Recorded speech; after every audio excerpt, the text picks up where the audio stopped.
Hello friends, अगर आप अच्छे मैनिफेस्टर बनना चाहते हैं तो उसके लिए आपको लोगों को माफ़ करना आना चाहिए, बहुत ज़्यादा ज़रूरी है। आपको अपने आप को भी माफ़ करना आना चाहिए और आपको लोगों को भी माफ़ करना आना चाहिए, चाहे वो कोई भी हो। आपके पति हो सकते हैं, आपके बच्चे हो सकते हैं, आपके रिश्तेदार, आपके दोस्त, क्योंकि कभी ना कभी हमारी लाइफ में ऐसा कुछ ज़रूर होता है जो हमें हर्ट कर जाता है और वो चीज़ हमारे माइंड के अंदर, हमारे दिल के अंदर जगह कर लेती है, घर कर लेती है।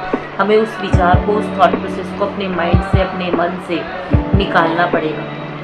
अगर हम नहीं निकालेंगे तो हम उसी चीज़ के अंदर स्टक रहेंगे। फॉरगिव करना अपने आप को, दूसरों को बहुत ज़्यादा ज़रूरी है।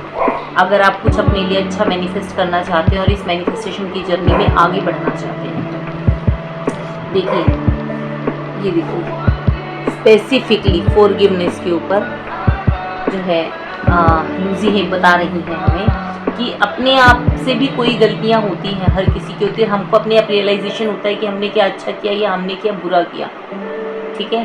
तो अपने आप से हुई भी, अपने लिए या किसी दूसरे के लिए हुई भी गलतियों के लिए भी हमें अपने आप को क्षमा करना है और जो दूसरे ने हमें हर्ट किया है उसके लिए भी हमें क्षमा करना है उनको। बहुत टफ होता है, अगर हम नहीं करते हैं तो हमारे अंदर एंगर पैदा होता है, हमारे अंदर गुस्सा आता है, हमारे अंदर घृणा आती है, हमारे अंदर नफरत पैदा हो जाती है और उसके अलावा हमारे अंदर डर भी पैदा हो जाता है। बहुत सारे गिल्ट हो जाते हैं, ब्लेम करने लग जाते हैं हम किसी और को जब हमारे साथ कुछ अच्छा नहीं हो रहा होता है।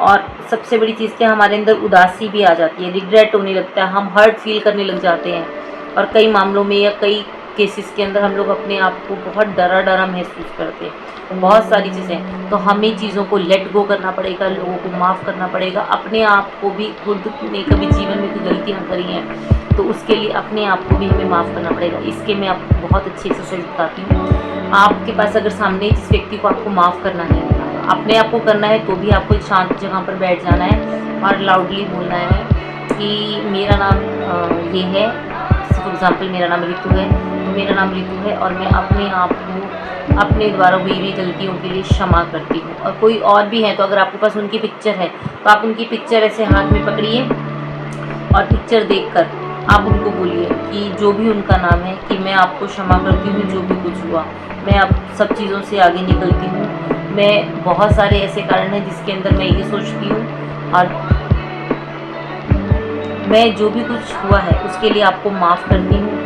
मैं जो भी कुछ हुआ है उसके लिए आपको माफ़ करती हूँ। जो भी आपकी कंडीशन सिचुएशन थी उसके लिए आपको उनको माफ़ करना है तो आपको बोलना पड़ेगा, ठीक है, कि I forgive you for what ever it is. जो भी कुछ रीज़न था आपको उसके अंदर बोलना पड़ेगा, मैं आपको माफ़ करती हूँ, इस कारण से मैं आपको माफ़ करती हूँ। और अगर आपको अपने लिए बोलना है तो मैं अपने आप को I forgive my self for such and such reason, जो भी आपका रीज़न रहा है। आप विजुअलाइज़ करके भी उनको माफ़ कर सकते हैं। आप ऐसा भी विजुअलाइज़ कर सकते हैं कि आपने उनको माफ़ कर दिया और वो बहुत खुश हैं और आप भी बहुत खुश हैं। आप अगर उनसे दोबारा दोस्ती करना चाहते हैं तो आप अपने और उनके साथ दोस्ती के कुछ अच्छे पल इमेजिन कर सकते हैं, विजुअलाइज़ कर सकते हैं। वो भी आपको फॉरगिव करने के अंदर बहुत हेल्प करेगा।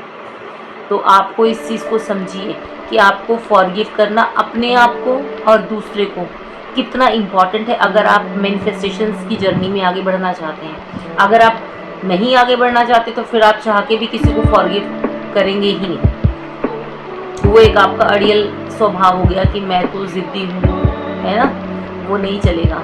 अगर आपको कुछ मैनिफेस्ट करना है तो आपको दूसरों को और अपने आप को माफ़ करना एक कंपल्शन है। क्योंकि देखिए ना, अभी हम सोचिए, हम बच्चे होते हैं, हम हज़ारों किस्म की गलतियाँ करते हैं, हमारे माँ बाप हमें माफ़ करते हैं ना, तभी हमारा एक दूसरे के साथ प्रेम प्यार रहता है, तभी हम आगे बढ़ पाते हैं। अगर हमारे माँ बाप भी हमारी छोटी छोटी सी गलतियाँ पकड़ ले और हमें कभी क्षमा ही ना करें तो क्या हमारा माँ बाप के साथ वो रिलेशनशिप रहेगा? नहीं रहेगा ना, कभी भी नहीं रहेगा। अभी भगवान जानता है, कई चीज़ें ऐसी होती है जो हमारे माँ बाप भी नहीं जानते हमने क्या गलतियाँ करी हुई हैं, या हमारा फ्रेंड सर्कल भी नहीं जानता, हमारा दिल जानता है कि हमने क्या गलती करी है। और पर वो परमात्मा, उसने तो ऊपर सब कुछ देखा है ना, उसको तो सब कुछ पता है कि हमने क्या किया, क्योंकि भगवान की नज़रों से तो कभी कोई चीज़ छुपती ही नहीं है। ये चीज़ें तो आप मानते होंगे ना, जिन भी भगवान के अंदर आप विश्वास करते हैं, चाहे वो कोई भी है, तो आपको पता है कि उस ऊपर वाले की नज़र से कभी भी कोई भी चीज़ नहीं छुपती है। तो जो चीज़ नहीं छुपी उसके लिए भी आपको क्षमा तो मांगनी ही पड़ेगी ना भगवान से। क्षमा मांगी और अपने आप को खुद को क्षमा कीजिए, भगवान से क्षमा मांगिए उस चीज़ के लिए कि प्रभु, और पर कोशिश नहीं करनी, मतलब अपने आप में ये चीज़ प्रूव करके दिखानी है कि आपको वो गलती फिर दोबारा से रिपीट नहीं करनी है लाइफ के अंदर। इस चीज़ को आपको समझना पड़ेगा। अगर आपका किसी के साथ ऐसा रिलेशन है जो कि उन्होंने आपको बहुत हर्ट किया है और आप उनसे दोबारा नहीं रखना चाहते हो, तो आप मत रखिए, कोई कंपल्शन नहीं है, लेकिन आपको उनको क्षमा करना पड़ेगा, ताकि कल को अगर कोई वो व्यक्ति गलती से भी आपके सामने आ जाए तो आपको उसको देखकर नफ़रत का भाव, घृणा का भाव या अपने आप को हर्ट फील आप ना करें, क्योंकि अगर आप हर्ट फील करते हैं तो आप अपने आप को नुकसान पहुंचा रहे हैं ना। अगर आप किसी को देखें और आपको ये रियलाइज़ हो कि इस व्यक्ति ने मेरे साथ तो ये गलत किया था, तो आप उस केस में क्या कर रहे हैं, आप अपने आप को हर्ट कर रहे हैं। तो आपको अपने आप को माफ़ करना पड़ेगा और साथ में उस व्यक्ति को भी माफ़ करना पड़ेगा। अपने आप को हर्ट किया इसलिए अपने आप को माफ़ करना पड़ेगा, दूसरे व्यक्ति ने आपको हर्ट किया इसलिए दूसरे व्यक्ति को क्षमा करना पड़ेगा, तभी तो आप आगे बढ़ पाएंगे। नहीं तो आप वहीं स्टक हो जाएंगे, आपके इमोशंस रुक जाएंगे। आप कभी भी सोचना, कई लोग ऐसे होते हैं जिनके बारे में हम अगर सोचते हैं तो हमें बहुत गुस्सा आने लगता है। क्यों आने लगता है? क्योंकि हमें ये रिमाइंड होता है हमारे दिमाग में बार बार कि उस फला व्यक्ति ने हमारे साथ तब बुरा किया, या जब हमें उसकी ज़रूरत थी उसने हमारे साथ ये बुरा किया। अब वो उस समय उसकी क्या कंडीशन सिचुएशन थी वो तो हम नहीं जानते ना, हम तो सिर्फ अपनी जानते हैं। अब वो उसका मन भी हो सकता है कि वो आपकी हेल्प करना चाहे या नहीं करना चाहे, या उसकी कंडीशन सिचुएशन हो ऐसी। तो आपको इन सब चीज़ों को समझना पड़ेगा, अपने आप को माफ़ करना पड़ेगा, सामने वाले व्यक्ति को माफ़ करना पड़ेगा उसके द्वारा हुई हुई गलतियों के लिए, तभी आप आगे बढ़ पाएंगे। इस चीज़ को आपको समझना पड़ेगा।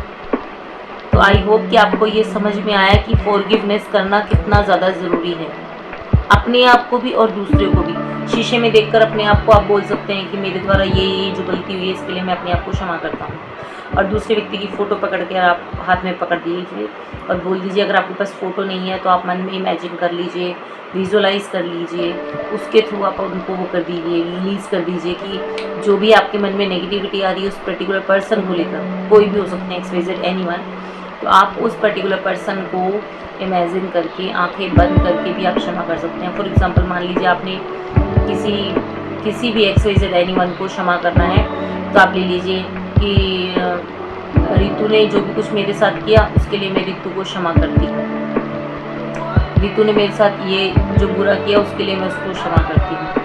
तो ये सेंटेंस आपको रिपीट करना पड़ेगा, एक बार ही नहीं कई दफ़ा करना पड़ेगा, तब जाके आप उस स्टक हुए वे पॉइंट से बाहर निकल पाएंगे, उस इमोशन से आप बाहर निकल पाएंगे, एंगर से, घृणा से, नफ़रत से आप बाहर निकल पाएंगे, हर्टफुलनेस से आप बाहर निकल पाएंगे, फियर से आप बाहर निकल पाएंगे, भूल पाएंगे आप इन चीज़ों को अगर आप उनको क्षमा कर पाएंगे। तो आई होप कि मैं ये जो आपको समझाना चाह रही हूँ कि फॉरगिवनेस कितनी इंपॉर्टेंट है मैनिफेस्टेशन के अंदर, आपको समझ आई होगी, और अगर समझ आए तो प्लीज़ आप इस चीज़ को ट्राई ज़रूर करिए, क्योंकि किसी को क्षमा करने पर हमें खुद को अंदर से खुशी होती है, तसल्ली मिलती है हमें, और अपने आप को भी क्षमा करना है ना, कभी भूलना नहीं इस चीज़ को, हमेशा ज़िंदगी में पकड़ के रखिएगा।